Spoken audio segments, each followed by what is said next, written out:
Je m'appelle Marc Lefebvre. J'ai 42 ans et je dirige mon propre cabinet dentaire dans la banlieue d'Aix-en-Provence depuis 8 ans. Je pensais que tout était sous contrôle. Ma magnifique épouse, Céline, travaillait comme directrice administrative au centre hospitalier de la région.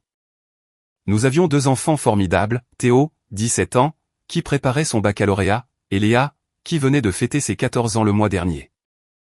Nous vivions dans une belle villa avec piscine, nous passions nos vacances d'été dans les Alpes et je croyais sincèrement que nous vivions le bonheur parfait à la française. Ce mardi matin-là a commencé comme n'importe quel autre. J'étais assis au comptoir de la cuisine avec mon café, faisant défiler les réseaux sociaux avant de partir au cabinet. Théo était déjà parti au lycée pour un entraînement de handball matinal, et Léa était à l'étage en train de se préparer. Céline était partie la veille pour une conférence médicale à Paris, concernant de nouveaux systèmes de gestion des patients. Rien d'inhabituel jusque-là. Puis, je l'ai vu. La publication a frappé mon fil d'actualité comme un train à grande vitesse. Ma femme était là, les bras enlacés autour d'un type en costume. Tous deux souriaient comme des adolescents au bal de promo. La légende m'a retourné l'estomac, mon vrai partenaire de travail, je ne pourrais pas gérer ces conférences sans toi. Mari de bureau esprit de type.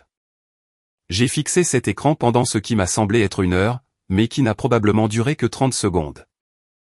Le gars avait l'air à l'aise, beaucoup trop à l'aise. Sa main était posée sur sa taille, et elle s'appuyait contre lui comme s'ils avaient fait ça 1000 fois auparavant. Déjà 43 j'aime, alors que la photo n'avait été postée qu'il y a 20 minutes. Ma main est restée stable alors que je posais ma tasse de café. Je suis allé dans mon bureau, j'ai ouvert le classeur et j'ai sorti un dossier que j'espérais ne jamais avoir à utiliser. À l'intérieur se trouvaient des papiers de divorce que j'avais fait préparer 6 mois plus tôt lors d'une période de crise. Je n'avais jamais eu l'intention de m'en servir, jusqu'à maintenant. J'ai placé les papiers sur la table de la salle à manger, pile à l'endroit où Céline déposait toujours ses clés en rentrant. Puis, j'ai ouvert mon ordinateur et j'ai fait quelque chose que je n'avais jamais fait auparavant. J'ai commenté la publication de ma femme, là, à la vue de tous, les papiers du divorce sont sur la table. Pas de colère, pas d'accusation, juste des faits. Ensuite, j'ai attrapé mon taillet et je suis sorti m'occuper du jardin. Les voisins ont probablement pensé que je passais la matinée la plus paisible de ma vie. Ils n'avaient aucune idée que je venais d'allumer la mèche d'une bombe qui allait faire exploser tout ce que Céline pensait savoir sur les conséquences de ses actes. Le premier appel est arrivé à 14h47.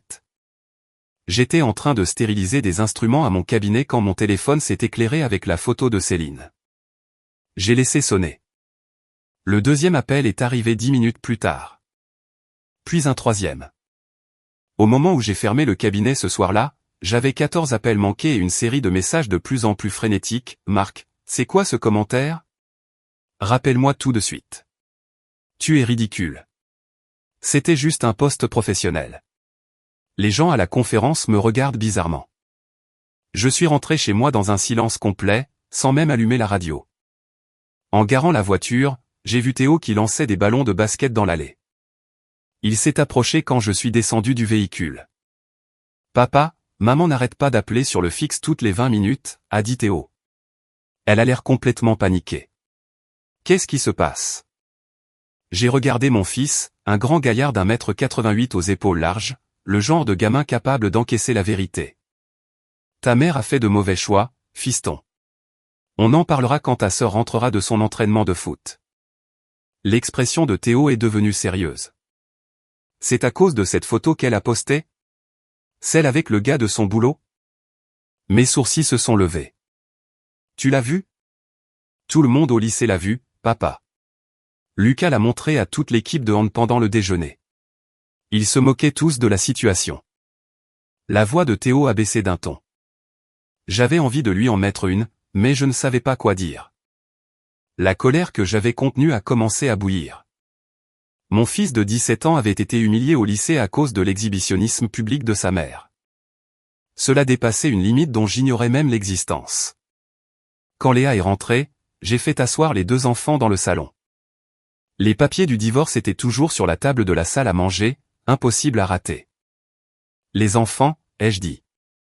Votre mère et moi allons nous séparer. Ce n'est pas de votre faute, et vous n'y êtes pour rien. Les yeux de Léa se sont immédiatement remplis de larmes. Mais pourquoi, papa? Qu'est-ce qui s'est passé?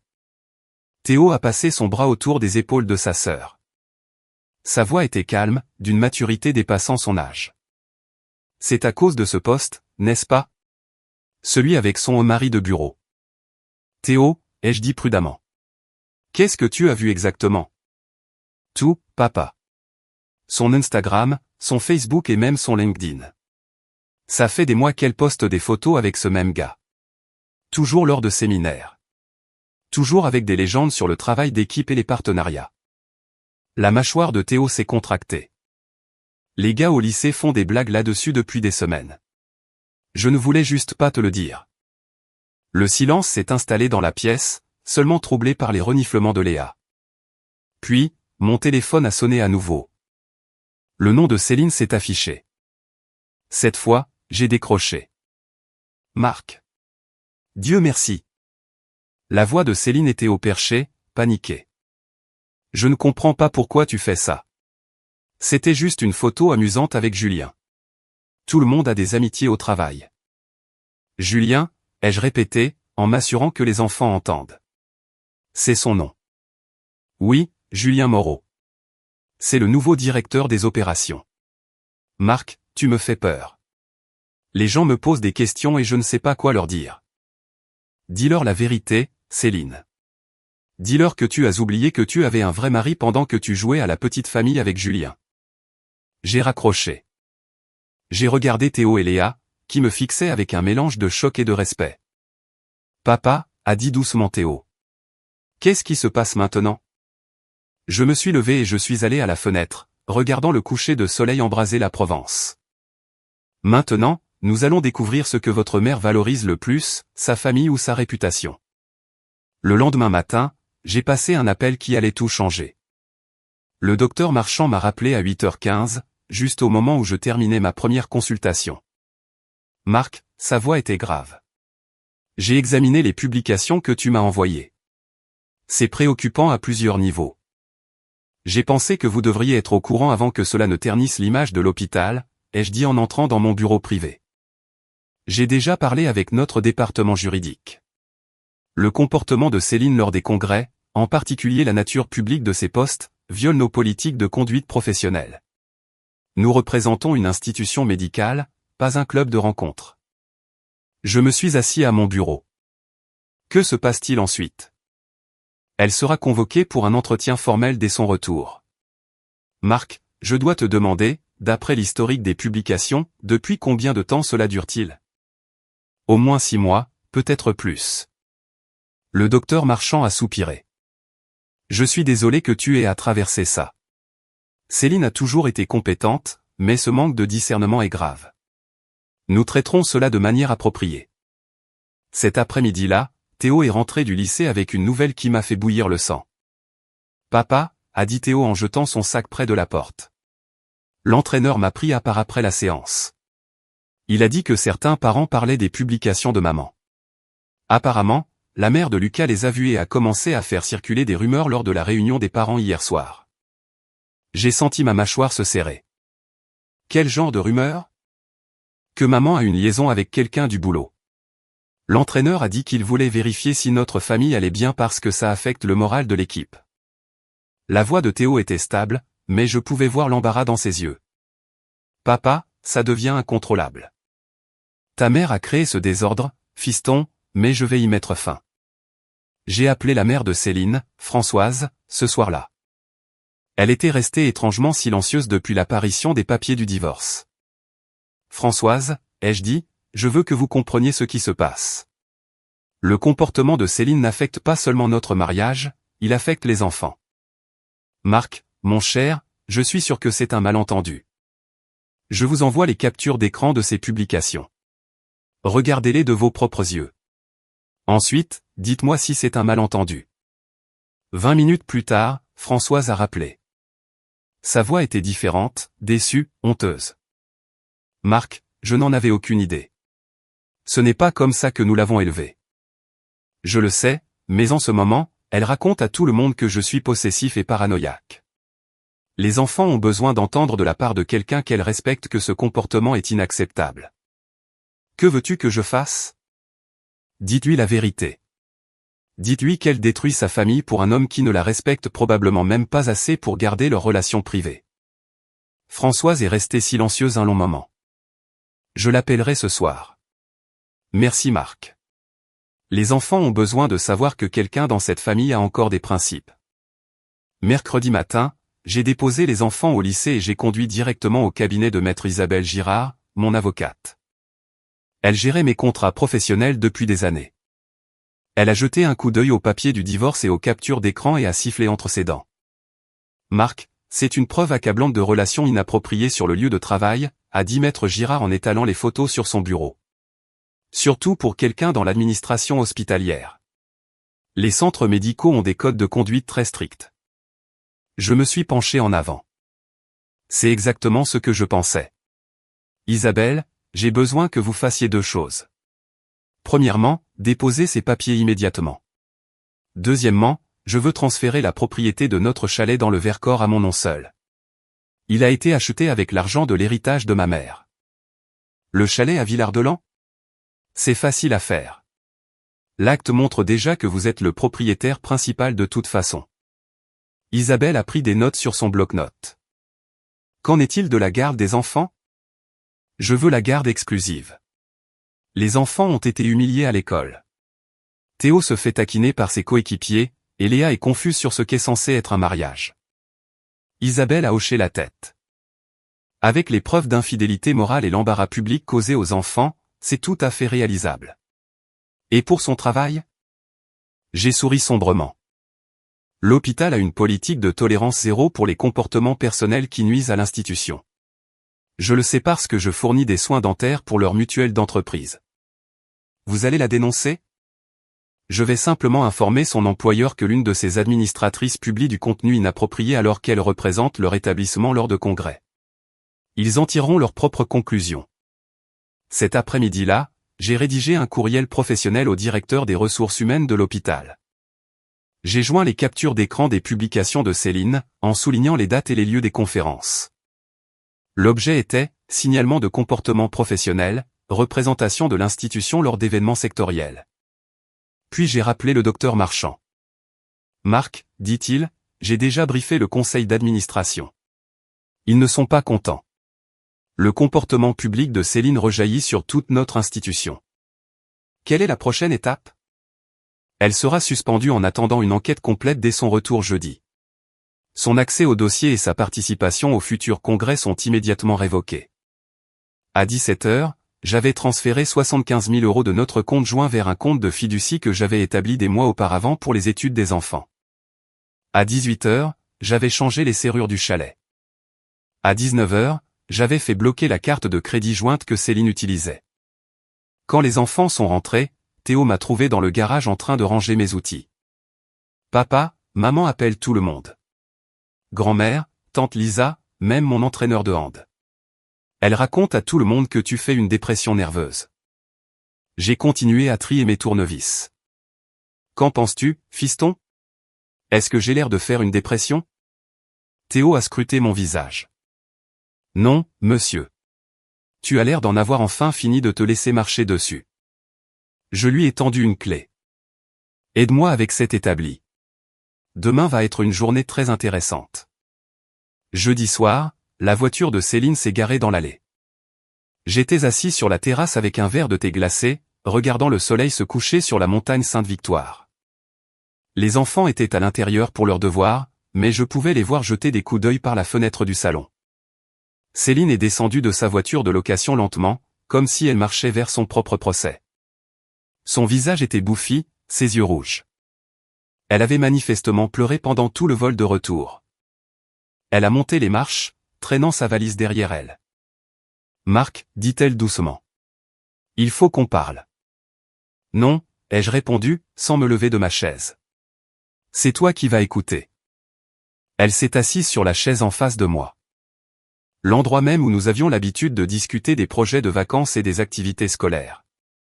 Maintenant, l'atmosphère ressemblait à celle d'un tribunal. « J'ai reçu un appel des RH aujourd'hui, » a dit Céline, la voix à peine plus haute qu'un murmure. « Ils me suspendent en attendant une enquête sur ma conduite professionnelle. » Ah bon ? J'ai pris une gorgée de thé. Qu'est-ce que tu leur as dit? Je leur ai dit que c'était un malentendu, que quelqu'un essayait de saboter ma carrière. Sa voix est devenue plus forte, plus défensive. Marc, je sais que c'est toi qui m'as dénoncé. Comment as-tu pu faire ça à la mère de tes enfants? J'ai posé mon verre et je l'ai regardé droit dans les yeux. De la même manière que tu as pu humilier le père de tes enfants sur les réseaux sociaux pendant 6 mois. Ce n'était pas de l'humiliation. C'était de l'amitié. Théo a ouvert la porte d'entrée et est sorti. Maman, je peux te poser une question? L'expression de Céline s'est adoucie. Bien sûr, mon chéri. Pourquoi as-tu appelé cet homme ton mari de bureau alors que tu as déjà un vrai mari juste ici? La bouche de Céline s'est ouverte et refermée comme celle d'un poisson. Théo, tu ne comprendrais pas. Les relations entre adultes sont compliquées. Non, maman, a dit Théo d'une voix ferme. Elles ne le sont pas. Soit tu respectes ta famille, soit tu ne la respectes pas. Et poster des photos avec un autre homme en l'appelant ton mari, ce n'est pas du respect. Des larmes ont commencé à couler sur les joues de Céline. Je n'ai jamais voulu blesser personne. Mais tu l'as fait, ai-je dit. Tu m'as blessé. Tu as blessé Théo. Tu as blessé Léa. Et demain, quand tu essaieras de retourner travailler, tu découvriras que tu as aussi détruit ta carrière. Marc, s'il te plaît, on peut arranger ça. Je vais tout supprimer. Je vais expliquer à tout le monde que c'était juste un manque de discernement. Je me suis levé et je me suis dirigé vers la porte. Céline, certaines choses ne s'arrangent pas. Certaines choses doivent être terminées proprement. Qu'est-ce que ça veut dire? Ça veut dire que tu as un choix à faire. Signe ces papiers et nous gérons ce divorce avec dignité, ou bats-toi et regarde tout ce pourquoi tu as travaillé disparaître morceau par morceau. Elle m'a suivi à l'intérieur, le désespoir dans la voix. Marc, je te choisis toi. Je choisis notre famille. Je me suis retourné pour lui faire face dans le couloir. Tu as déjà fait ton choix, Céline. Tu l'as fait 17 fois sur les réseaux sociaux en l'espace de 6 mois. Maintenant, tu dois vivre avec. Vendredi matin à 9h30, mon téléphone a sonné. C'était le docteur Marchand. Marc, dit-il, Céline vient de quitter mon bureau. L'enquête est terminée et ce n'est pas beau à voir. J'étais au cabinet entre 2 patients. Qu'avez-vous trouvé? Au-delà des publications, nous avons découvert qu'elle facturait des dépenses personnelles sur les comptes de l'hôpital lors des congrès, chambres surclassées, soins au spa, dîners pour 2 qui n'étaient sur aucun itinéraire professionnel approuvé. Le docteur Marchand semblait fatigué. Elle a aussi admis ce qu'elle appelle une relation émotionnelle avec Julien Moreau. Une relation émotionnelle, ai-je répété. C'est comme ça qu'on appelle les liaisons maintenant? Marc, je dois te demander. Étais-tu au courant de ces irrégularités financières? Je soupçonnais que quelque chose n'allait pas quand nos comptes ont commencé à montrer des décalages, mais j'avais confiance en ma femme pour gérer ses notes de frais. Eh bien, ces dépenses n'avaient rien de professionnel. Nous mettons fin à son contrat avec effet immédiat pour faute grave. Après avoir raccroché, j'ai appelé le lycée de Théo. Sa conseillère d'orientation avait laissé un message concernant l'impact de la situation familiale sur ses résultats. Madame la conseillère, c'est Marc Lefebvre. Je vous rappelle au sujet de Théo. Monsieur Lefebvre, merci de m'avoir rappelé. Théo est distrait en classe. D'autres élèves chuchotent sur des problèmes familiaux. Les problèmes familiaux sont en cours de résolution. Ma femme et moi divorçons en raison de sa conduite inappropriée, mais Théo a tout mon soutien. Je vois. Si Théo a besoin d'un suivi psychologique ou d'aménagement. En fait, madame, je pense que vous verrez que les performances de Théo s'amélioreront une fois que l'instabilité à la maison sera éliminée. Cet après-midi-là, Théo est rentré avec une nouvelle qui m'a rendu fier. Papa, il s'est passé un truc au lycée. Lucas a essayé de refaire une blague sur maman. Je l'ai recadré direct. Qu'est-ce que tu as dit? Je lui ai dit que les vrais hommes ne se moquaient pas des problèmes familiaux des autres. J'ai dit que mon père gérait la situation comme un gentleman et que quiconque voulait cancaner n'avait qu'à s'adresser à moi. J'ai ressenti une bouffée de fierté. Et comment ça s'est passé? L'entraîneur a tout entendu. Il m'a pris à part après et m'a dit qu'il était fier de la façon dont je représentais ma famille dans un moment difficile. Théo s'est assis à la table de la cuisine. Papa, je sais que c'est dur, mais tu fais ce qu'il faut. Fiston, parfois être un homme signifie prendre des décisions difficiles pour protéger ceux qu'on aime. Même quand ces décisions font mal. Est-ce que maman va s'en sortir? J'ai réfléchi attentivement. Ta mère va apprendre que les choix ont des conséquences. Qu'elle s'en sorte ou non dépendra de sa capacité à accepter la responsabilité de ce qu'elle a fait. Ce soir-là, j'ai reçu un message d'un numéro inconnu, Monsieur Lefebvre, c'est Julien Moreau. Nous devons discuter de la situation de Céline. J'ai montré le message à Théo. On dirait que le mari de bureau de ta mère veut discuter. Qu'est-ce que tu vas lui répondre? Je vais lui dire qu'il a choisi la mauvaise famille pour s'amuser. Samedi matin, je prenais mon petit déjeuner avec les enfants quand Céline est descendue, l'air de ne pas avoir dormi depuis des jours. Ses cheveux étaient en bataille, ses yeux injectés de sang. Marc, dit-elle, la voix tremblante. Je dois te parler de ce qui se passe au boulot. Je n'ai pas levé les yeux de mon assiette. Qu'y a-t-il? Ils ne font pas que me licencier. Ils lancent un audit complet sur tous les congrès auxquels j'ai assisté l'année dernière. Ils veulent les reçus, les itinéraires, les rapports de dépenses, tout. Sa voix montait, devenant frénétique. Ils me traitent comme une criminelle. Théo m'a regardé, puis a regardé sa mère. Maman, tu devrais peut-être t'asseoir. Je ne peux pas m'asseoir. C'est emporter Céline. Tu sais ce que ça veut dire? S'ils trouvent la moindre irrégularité, je pourrais perdre mon droit d'exercer dans l'administration de santé. 20 ans de carrière envolée. Est-ce qu'ils vont trouver des irrégularités? Ai-je demandé calmement. Le silence de Céline fut une réponse suffisante. Léa a levé les yeux de son bol de céréales. Maman, pourquoi tu cries sur papa? Ce n'est pas lui qui t'a forcé à poster ces photos. Léa, tu ne comprends pas à quel point c'est compliqué. Je comprends que tu as fait honte à notre famille, a dit Léa froidement. Et maintenant tu es en colère parce que les gens l'ont remarqué. Le visage de Céline est devenu rouge. Je suis ta mère, jeune fille. Tu n'as pas le droit de me parler comme ça. En fait, ai-je dit en posant ma fourchette, elle a le droit. Parce que contrairement à toi, Léa comprend la différence entre le bien et le mal. Comment oses-tu monter mes propres enfants contre moi? Je me suis levé lentement. Céline, je n'ai monté personne contre toi.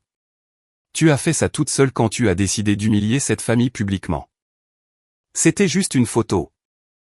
C'était 17 photos, a rectifié Théo doucement. J'ai compté. Céline s'est tournée vers lui. Tu surveillais mes réseaux sociaux? Maman, tout le monde surveillait tes réseaux sociaux. Tout le lycée est au courant pour ton amant. Papa est juste le seul à avoir eu assez de cran pour faire quelque chose. Céline a recommencé à pleurer, mais cette fois, cela semblait manipulateur. Je n'ai jamais voulu que tout cela arrive. Je me suis juste laissé emporter par l'attention. L'attention, ai-je répété. De la part de Julien Moreau. Oui, de la part de Julien. Il me faisait me sentir apprécié, valorisé, comme si je comptais. Et toi non. Céline m'a regardé à travers ses larmes. Marc, quand as-tu regardé pour la dernière fois comme lui me regarde? Quand m'as-tu dit pour la dernière fois que j'étais belle ou intelligente? Je me suis approché d'elle. Quand m'as-tu donné une raison de le faire pour la dernière fois? Quand es-tu rentré à la maison pour parler de notre famille au lieu de tes drames de bureau? Quand as-tu posté une photo de ton vrai mari au lieu de ton mari imaginaire? Céline n'a pas eu de réponse. Voici ce qui va se passer, ai-je continué. Tu vas signer ces papiers de divorce. Tu vas déménager discrètement. Et tu vas expliquer aux enfants pourquoi tu as choisi un homme que tu connais à peine plutôt que la famille que tu as depuis 17 ans. Marc, je t'en prie. La conversation est terminée, Céline. Tu as rendu ton choix public. Maintenant, assume-le. Mardi après-midi, je me suis retrouvé dans la salle d'attente d'une médiatrice familiale avec Théo et Léa. Céline avait insisté pour une séance avant de signer les papiers, prétendant que je manipulais émotionnellement les enfants. Papa, a chuchoté Léa, on est obligé de faire ça? Ma puce, il faut parfois laisser d'autres personnes entendre la vérité d'une source neutre. Lors de l'entretien, la médiatrice fut professionnelle mais chaleureuse. Elle nous a installés en cercle, moi et les enfants d'un côté, Céline seule en face. Céline a exprimé des inquiétudes sur la façon dont les enfants perçoivent les difficultés conjugales récentes, a commencé la médiatrice. Elle a le sentiment que les enfants sont influencés contre elle. Je suis resté silencieux. Madame, a dit Céline, Marc a monté nos enfants contre moi à cause de ce qui n'était au fond qu'une amitié de travail. Il leur a fait croire que j'avais une liaison alors qu'il n'y a jamais eu rien de physique. La médiatrice a regardé Théo et Léa. Qu'en pensez-vous ? Théo a parlé le premier. Ma mère a posté des photos avec un autre homme pendant des mois en l'appelant son mari de bureau. Les gars au lycée se moquaient de moi. Je l'ai défendu jusqu'à ce que je voie les preuves. Quelles preuves, Théo ? Le fait qu'elle ait utilisé l'argent de la famille pour acheter des cadeaux à ce gars et qu'elle n'ait jamais posté de photos comme ça avec papa. La médiatrice s'est tournée vers Léa. Et toi, Léa ? Je ne comprends pas pourquoi maman pense que c'est correct d'appeler un autre homme son mari quand elle est déjà mariée à papa. Léa, ta mère dit que c'était juste une expression de bureau. Madame, a coupé Léa. Si je postais des photos en appelant un garçon mon petit ami alors que je sors déjà avec quelqu'un d'autre, est-ce que ce serait correct sous prétexte que c'est juste une expression ?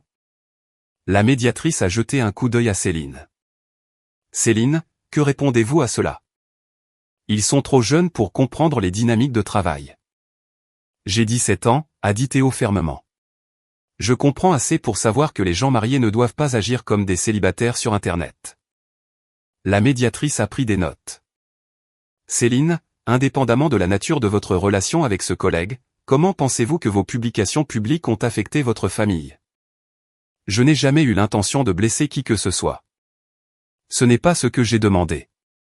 Je vous ai demandé comment vous pensez qu'ils ont été affectés. Céline est restée silencieuse. Finalement, elle a admis, je suppose que je n'ai pas réfléchi à l'image que cela renverrait aux autres. Ou à mon mari et mes enfants. 6 semaines plus tard, j'étais dans la salle de conférence de Maître Girard, regardant Céline signer les papiers définitifs du divorce. Ses mains tremblaient légèrement. Céline, a dit Isabelle Girard. Vous comprenez qu'en signant cet accord, vous renoncez à toute prétention sur le chalet de Villard-de-Lans, sur les actifs du cabinet dentaire et sur les fonds d'études des enfants ? Je comprends, a répondu Céline. Sa mère, Françoise, était assise à côté d'elle, l'air accablé. Elle était venue spécialement pour convaincre Céline de signer sans faire d'esclandre. En voyant Céline parapher chaque page, je n'ai ressenti aucune satisfaction, aucune victoire, juste le soulagement que ce soit enfin terminé. Théo et Léa m'attendaient dans la voiture. Ils avaient insisté pour venir, voulant voir leur mère assumer ses actes. Est-ce qu'elle va s'en sortir financièrement, m'avait demandé Léa plus tôt. Ta mère recevra sa part de la valeur de la maison et ses propres comptes de retraite. Elle s'en sortira si elle retrouve un travail et arrête de prendre de mauvaises décisions. La réunion s'est terminée rapidement. Alors que tout le monde sortait, Céline s'est approchée de moi. Marc, je peux dire quelque chose ? J'ai regardé cette femme que j'avais aimée pendant 18 ans, maintenant si petite et vaincue. Sois brève. Je sais que je ne mérite pas ton pardon, mais je veux que tu saches que vous perdre, toi et les enfants, est le plus grand regret de ma vie. Céline, le regret ne change rien. Les actes, oui. Les enfants. Est-ce qu'ils voudront encore me voir ? C'est à eux de décider. Ils sont assez grands pour savoir s'ils veulent une relation avec quelqu'un qui a choisi un étranger plutôt que sa propre famille. Elle a hoché la tête, en larmes. Qu'est-ce que tu vas dire aux gens sur la raison de notre divorce ? Je vais leur dire la vérité. Que ma femme a oublié qu'elle était mariée et qu'il a fallu le lui rappeler publiquement. En montant dans ma voiture, Théo a baissé la vitre. Papa, comment tu te sens ? J'ai démarré le moteur. Je sens que nous pouvons enfin avancer sans nous demander quand tombera la prochaine tuile. 3 mois plus tard, j'entraînais l'équipe de volley de Léa quand j'ai reçu un message de Julien Moreau, Monsieur Lefebvre, je voulais vous dire que je me suis fiancé avec quelqu'un qui était réellement célibataire. Merci de m'avoir appris le respect et les limites. J'ai montré le message à Léa pendant un temps mort. Papa, tu penses que maman a appris quelque chose de tout ça ? J'ai regardé ma fille réussir un S qui nous a fait gagner le match, forte et confiante. Ma chérie, certaines personnes apprennent des conséquences. D'autres passent leur vie à blâmer les autres. Quoi qu'il en soit, ce n'est plus notre problème. 1 an plus tard, j'étais assis sur la terrasse de mon chalet, regardant Théo et Léa jouer dehors. Le divorce était prononcé depuis 8 mois, et la vie avait repris un rythme paisible. « Papa !» a crié Léa. « Tu te souviens quand maman se plaignait qu'il n'y avait pas de Wi-Fi ici ? Je m'en souviens. Maintenant, elle n'aura plus à s'en soucier. » Théo m'a rejoint sur la terrasse. « Papa, les parents de Lucas divorcent aussi. Sa mère était celle qui racontait n'importe quoi sur nous l'année dernière. Et comment va Lucas ? Pas aussi bien que nous. Il est en colère contre tout le monde. Mais je lui ai dit ce que tu nous as appris, parfois, les malheurs arrivent pour te montrer qui sont vraiment les gens. » Léa nous a rejoints. « Papa, ça te manque d'être marié ? Quelqu'un qui respecte la famille me manque, mais marcher sur des œufs ou craindre l'humiliation ne me manque pas du tout. Tu penses que tu te remarieras un jour ? Peut-être, mais seulement avec quelqu'un qui comprend que le mariage, c'est mettre sa famille en priorité, pas d'exposer sa vie privée à des inconnus sur Internet. » Mon téléphone a vibré. Un message du docteur Marchand, Marc, Céline a posté sa candidature dans un autre hôpital. Ils m'ont appelé pour une recommandation. J'ai dit la vérité sur les raisons de son départ. J'ai montré le message aux enfants. « Papa, a dit Théo, est-ce que tu te sens mal pour elle parce qu'elle ne retrouve pas de boulot dans la santé ? Fiston, ta mère a créé ses propres conséquences. Elles ne disparaissent pas juste parce qu'elle veut un nouveau départ. Ce soir-là, nous avons fait un barbecue en regardant le coucher de soleil. Pas de drame, pas d'anxiété. Papa, a dit Léa, merci de ne pas avoir laissé maman faire de notre famille une plaisanterie. Léa, un homme protège ce qui compte pour lui. Vous comptez plus pour moi que de maintenir une paix artificielle avec quelqu'un qui ne nous respecte pas. Théo a levé son verre de soda. À papa, pour nous avoir montré ce qu'est l'intégrité. J'ai trinqué avec eux. À la famille, celle qui sait faire la différence entre le bien et le mal. Plus tard, après que les enfants se soient endormis, je suis resté seul sur la terrasse, écoutant le vent dans les sapins. Mon téléphone était silencieux. Parfois, la meilleure vengeance n'est pas spectaculaire. C'est simplement de bien vivre pendant que ceux qui vous ont trahi gèrent les conséquences naturelles de leur propre choix. Céline était quelque part en ville, probablement en train de consulter des offres d'emploi et de se demander comment sa vie avait pu dérailler si vite. Mais ce n'était plus mon problème.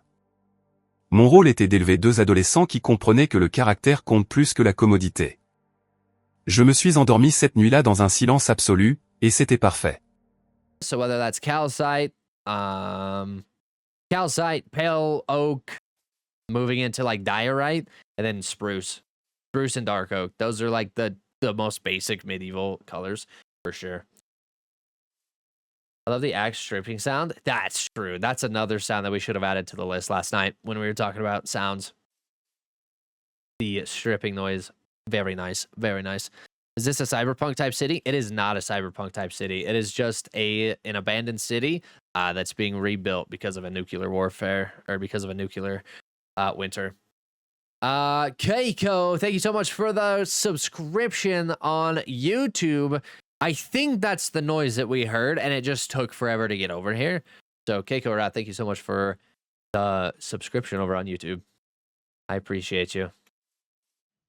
How many Cloudcraft members are there? It's been a minute since I've seen the collab account. Yep, right there, Oval, right there. Thank you so much. Pinned, those are all of the members that are on Cloudcraft. We're trying to find Spruce over here. I'm trying to do this. Spruce, and no Spruce there. Spruce here. We'll pull you. We need trapdoors. What happened? Oh, just left.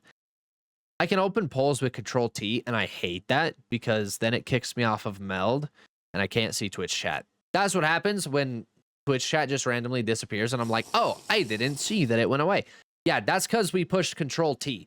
We were running, holding Control, then we hit T, trying to open chat, and it kicks us out. I hate that. All these... How does one become a member, or is it like a close friends community? You have requirements to meet, and then you have to be invited, and there's a whole process behind it. You have to be a creator.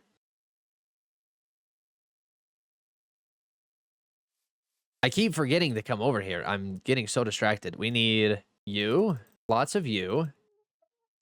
We're going to take you because I don't want stripped anymore. And then we're going to go spruce trap doors. Thank you. So let's go shelf and then trap doors on the middle piece. Questionable. Questionable. This might work. It might not. I think it works for the time being. We might be able to come up with something else that'll work better, but for now, we're going to cook this one. Do you like dark oak or light modern builds? I like dark oak, but it just depends on what you're trying to do with your colors. Because if you want a high value color, just depends on like the style that you're going with. Like I love dark oak, but dark oak would not fit in this style. We're trying to go like sun bleached builds that are old. Dark oak is too dark for that. Did you make your avatar yourself? I did. I did make it myself. Okay, we're going to put this away. We still have a lot of you. Now we need to figure out, let's go mud brick. Where's my mud? Let's cut ourselves a nice little design over here. I don't know if we should go brick, mud brick with like, we'll find out. We'll get up here. We'll come up from the back so we're not screwing up the front. What's up, Jesse? How are you? Welcome and hope you're having a great night. So if we can go kind of like this across the way, all upside down. Thank you. Hi, Dick Candy. I'm a big fan. Hope you noticed me. I do. Welcome in. Thank you so much for joining into the stream. I appreciate you. Hope you can settle in, watch us build a little bit, and chit-chat for the night. So thank you so much for joining in, brother. I wish I could pronounce your name, but I don't know how to pronounce that. Ruben, have you ever seen Shovel 142 Mega Builds? I have not. I have not. Okay, we're going to come in with some more brick up in the front. Pronounced Ace. Got it. Got it. Tainted Hades, thank you so much for the spider, brother. Welcome. Or, not welcome. Thank you for the spider, brother. I appreciate that. Sturdy, what's going on? Hey, guys. What are we up to? What's up, Sturdy? Welcome in. Welcome in. We are currently working on a Nuclear Winter City type theme where we're going to be putting a lot of snow. We're going to be putting a lot of ice. This is just a frozen over area. But right now we have to build our actual builds first before we